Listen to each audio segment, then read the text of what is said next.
Hello and welcome to another episode of Good Clean Gaming. I'm your host, Lindo, and this video is part of a series where I get the speedrun achievement in Shovel Knight. So just so everyone's aware, this is not a single session speedrun. I refuse to take credit for something that awesome. You guys that are doing legitimate single session speedruns are just amazing to me. You're video game superheroes, and I only try to be a guy who's playing Shovel Knight. So you'll notice at the beginning there, these frogs, by the way, in this level, they all jump varying amounts of distances, and they jump or do lightning, and you know, it's a little random. I haven't figured out a way to control them. And there's all these checkpoints. Each one of the checkpoints in the game from here on out, I think, that I'm close enough to, I go ahead and break them, because money's something you need a lot during these runs, and I could never get that jump right on that guy. So frustrating. But you need a lot of money, so I break up all those checkpoints. Missed that jump too. You got to time it just right, and I didn't do a good job there. The checkpoints give you a lot of money, and it saves you some time having to hunt down that money. So if you're doing a speed run anyway, you're probably not going to be planning on dying very much. So to get the achievement, there's really no point having checkpoints.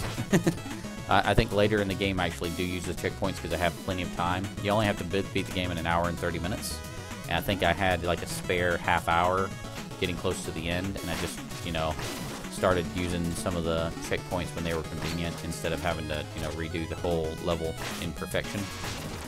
But, yeah. Those spikes are a pain. It's so easy to hit those spikes there.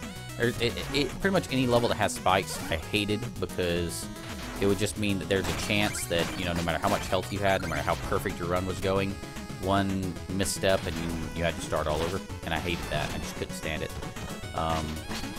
Yeah, and the frogs, man, the frogs jumping different distances and stuff. I was like, I wanted some consistency.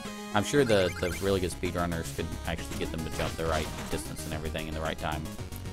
Those skeletons were annoying because they kept backing up constantly whenever I tried to pogo them, so I just went around the long way. Again, breaking all checkpoints, getting all the money I can from those. There's probably more efficient ways to do what I was trying to do.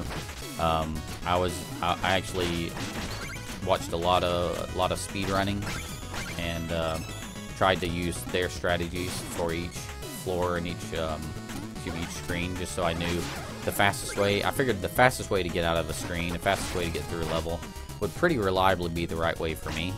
Not every time. I mean, I deviated in some cases to make it easier, because the speedrunners that are going really fast aren't doing it in any way that's making it easy on themselves. They're doing it in ways that makes it faster, and I didn't need to be that fast. I just needed to be fast enough, and so I did things like get extra health and, you know, not use the conjurer's armor and things like that, just to make it where I could keep my sanity. There's no way I'm gonna be able to pull off some of the crazy speed that some of these speedrunners can do. So this is the last checkpoint before the boss. This level, I almost just quit. I failed so many times on this level that I just almost completely quit my attempt at a speedrun at it, because there were just so many deaths, and especially at the boss. I'd get to the boss at full health and I would end up dying. I never could get him to stick to the wall like I've seen done in so many other videos, but I did the best I could. He just never wanted to stay over there. I don't know if it was something I was doing wrong, but, you know, I think I did pretty good on this encounter. I think near the end it gets kind of crazy. I start losing health and not able to get that last couple hits on him. But yeah, almost quit. It was so frustrating. I was just like, oh, I can't do this anymore. Yeah, look how low his health is, and yet I think at the end I just fail at getting him. He just kept hitting me, and I kept losing life and thinking, no, I have to do this again. I was so close. I was so close. And I was like, forget it. It's not going to happen.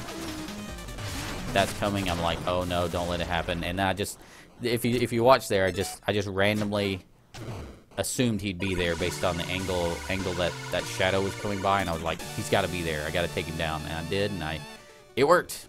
He didn't kill me, just barely. So it looks like we're getting near the end here. If you enjoyed this video, please make sure to like, comment, and subscribe. It does help us out a lot. I want you guys to have a good one and keep it clean.